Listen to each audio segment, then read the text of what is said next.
Woohoo!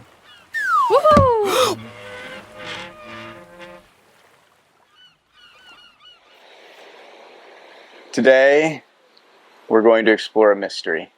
Ooh. You know, I like to do this every once in a while. To begin our mystery, I want us to remember back to a previous conversation we had about, well, there was another mystery.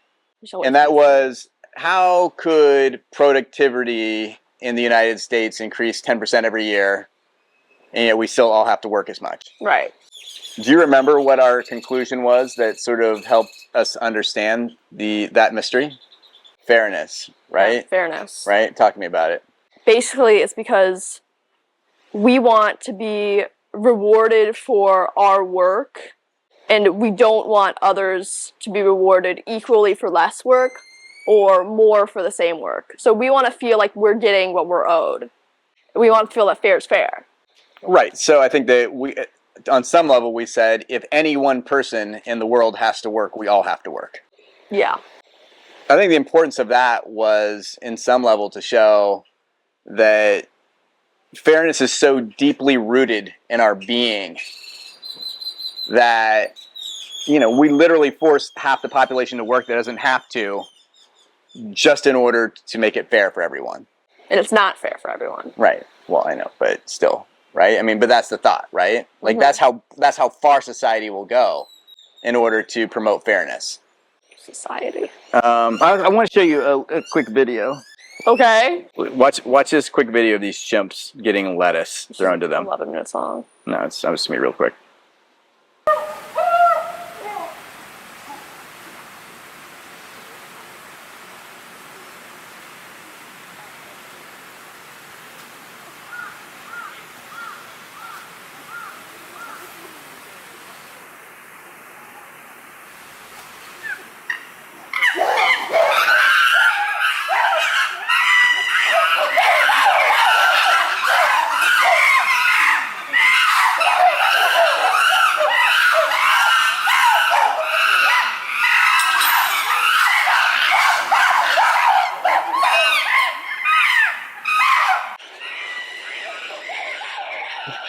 Everyone immediately throws their lettuce on the floor LeBeau. to beat the shit out of the one chimp who tried to steal a little bit of the other guy's lettuce. Right? If you try to take more than what you're due, none of us gets anything. Yeah. Right? Yes. So let me ask you a question then. A question about fairness. Do you think men and women do an equal amount of work around the household? Generally? Generally, no. I mean, that's a big, like, feminist topic of discussion. It's like, it's not fair for women to be doing, like, all the work around the household, like cooking, cleaning, or like childcare, etc. We've progressed into this, like, age of feminism where both men and women are able to and expected to work for their dues, but we're not past that age where women are still kind of expected to take care around the house, especially when it comes to things like childcare. I think that's generally accepted by society. So I guess the question I have, and this is the mystery we're going to discuss today, how is it possible that the most foundational relationship in our society, right, one that's presumably based on love, is fundamentally unfair? So I think that one place to look first is the history of men and women and work, right? So let's start right from the beginning. Let's go back to hunter and gatherer societies. Okay. How were duties ostensibly split between men and women? Well, I mean, the traditional assumption is that, like, men were the hunters and women were the gatherers. And do you think that's true, or do you think that there's strong scientific evidence against that? Well, I think I saw a recent article actually that said that, like, there might be scientific evidence that women actually were the hunters in society. It's interesting. I haven't heard that. I haven't read that or heard that. Kind of a contrarian view, I think. But well, let's move forward in history then a little bit. How about agricultural society? I mean, I'm not, like, completely familiar with agricultural society, but I think, like, men were doing, like, a lot of the work, like, on the fields, probably, and then, like, women might have been, like, taking care of the house more. I think once again, traditionally, that's how things were broken down. Well, let's move forward again. Let's go into early industrialized society. How was work broken down? Men would be like, like in the factories and stuff. And then women might still be unable to do that. Although like we are like in that age at that point where like there are like some like suffers like both women and children will be like put in the factories because it's like lower wages for them. Yeah, I think that started about in the 1920s where women were finally allowed to work in factories. But still a low percentage of the workforce were women. I think it's about 10%. Probably. So once again, that historically that division largely existed in society. Yes. Well, so let's move it forward to today then. Today, women make up 47% of the workforce. 75% of married households have both partners working. Let's take even a closer look at today. Generationally speaking, my grandfather worked in the fields. He was a farmer. His wife took care of the household. My mother and father, my dad worked in the fields, but my mom had a job. It wasn't always a full-time job, but most of her life it was a full-time job. Yeah, she had like a degree and everything, right? For sure. But definitely took care of the household. Yeah. And then your mom and I, talk about that. Yeah, you both worked in New York City. Although you were, if I can remember, you were more on and off or from home. Yeah, I think that's true, right? I think that, I've always been an entrepreneur, right? So when I'd be done with the business, I would spend more time with you guys. Yeah, there's like cycles. We were a little bit cyclical, but we both worked, right? Yeah, I mean, the point is, we were dead in the middle of this sort of, dual income household. And so let's talk about how, even with your mom and I, how household chores worked. Cooking. She did more. Well, actually, in New York, I should did all the cooking, but that you don't remember that. I mean, I remember her cooking sometimes. Yeah, but it's fine. It's interesting. No, but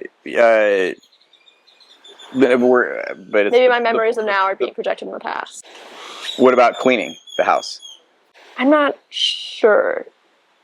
I feel like you both cleaned like some, right? Well, I personally think that we were kind of the classic male-female pattern in when it goes to cleaning. Right. Like, I'm more of a picker-upper. She did the cleaning. Okay. Right? Like, really cleaning things, she did it. Okay. Like toilets, scrubbing things down, floors, mopping. Mom's a mopping fiend, right? Definitely. I'd be more like the guy who sweeps up.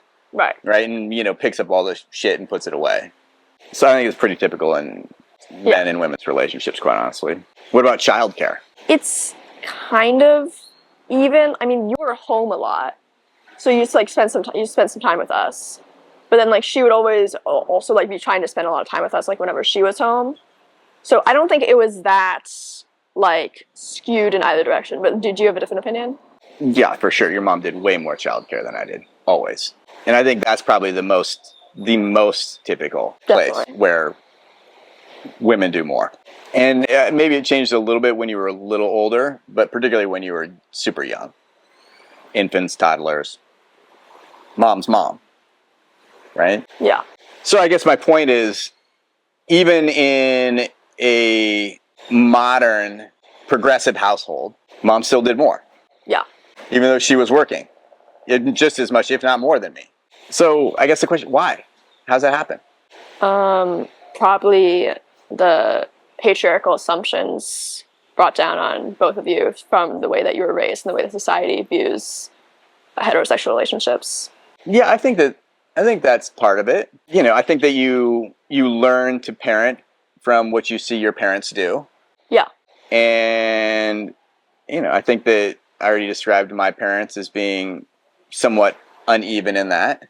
But I also think that, that your mom and I have worked very hard to overcome some of those biases from, earlier times in our lives. And I don't think that, a lot of the other patriarchal things have flowed into our relationship as seamlessly as, that uneven distribution of household work. Yeah, well, I mean, like, it's easy to be like, in a relationship, I'm gonna explicitly go against like the patriarchal assumptions. We're gonna treat each other right, and then when like you comes to like the division of chores, it's like you don't really like see that it's happening. Like you don't have a chore chart in your household exactly, where it's like, oh, you took care of the kids, you took care of the cleaning, you took care of the cooking, because it just comes like naturally, because you're so like doing it that you're not really like thinking about it. So it's when that comes in, especially when the habit's already there, it's hard to break free of the habits when it's already happening. Yeah, I think that, I think that's true, right? I think that, if you're not explicitly tracking this stuff, that it's easy to let things slide a little bit. Yeah. But on the other hand, we've certainly talked about how important fairness is to human beings. Yeah. Like, it's not just a little bit important. It's really important, right? So I think we knew. I think that your mom felt that. Right? I think I knew that I was taking advantage of her. And let's take it into the level of your mom and kids. Right. Do you guys think that you do your fair share around the house? I mean, we both have our chores, but she does like way more work than we do. Way more, right? Yeah. And you guys are totally capable of doing the work that she does. I mean, partially. Right? I mean, you could make it fair. In theory, yeah. Think about your own relationship with your mom. Why? How's that happen? Well, I mean, like, she's kind of the mom, like, and we're the kids, so she's supposed to take care of us. So it seems more natural that she's going to, like, be doing all, like, this work for us, because it's like, she signed up for it when she became a mom. Right, so to some degree, it kind of just happened, right? I mean, like, and, a little bit you can kind of understand, like, when you were younger, right? Like, you weren't able. So it still seems weird to me, though, right? In this loving family relationship, right? She's my wife. She's your mom. And yet we all seem to be okay making her work more than we do. So, and some level, I think that the reason that we don't do our fair share is because we can get away with it. We hope that you enjoyed that video, and if you did, please consider checking out the next one in the series. Or some of our other series on philosophy and life. We upload videos every Friday, so don't forget to like and subscribe. Like and subscribe. See you next week.